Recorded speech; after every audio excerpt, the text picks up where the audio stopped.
এটা আমাদের বেশিরভাগ মানুষ জীবনে হয়তো শুনেনও নাই, অনেকে হয়তো শুনছেন, আমল করা হয় না।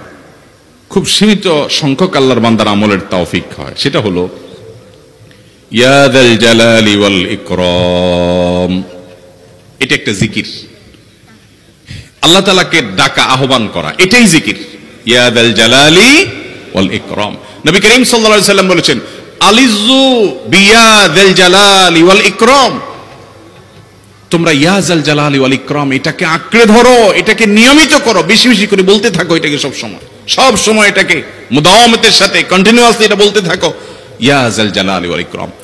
অনেক উলামায়ে কেরাম, মুহাদ্দিসিনে কেরাম ইয়া যাল জালালি ওয়াল ইকরাম কেন নবীজি এত বেশি বলতে বলেছেন, এটার মাধ্যমে আমাদের লাভটা কি, এর ব্যাখ্যা করতে গিয়ে বলেছেন ইয়া যাল জালাল মানে হলো হে মহান মহান বড়ত্বের অধিকারী, হে জালালের অধিকারী, হে জালাল। ওয়াল ইকরাম হে দানশীল। তাহলে প্রথম বাক্যে আল্লাহর বড়ত্বের কথা স্বীকৃতি দিয়ে প্রশংসা করা হয়, আর দ্বিতীয় বাক্যে হে দানশীল বলে আল্লাহ তাআলার কাছ থেকে চাওয়া হয় যে আপনি যেহেতু দানশীল এবং আপনি যদি মহান, অতএব আপনি আমাকে দান করেন। এটা ডাকলেই, আল্লাহকে এই বলে ডাকলেই চাওয়া হয়ে যায়। এই জন্য বেশি বেশি করে ইয়া যাল জালালি ওয়াল ইকরাম পড়তে হবে। অনেকে হয়তো নতুন শুনেছেন, আজকে থেকে শুরু করে দিবেন।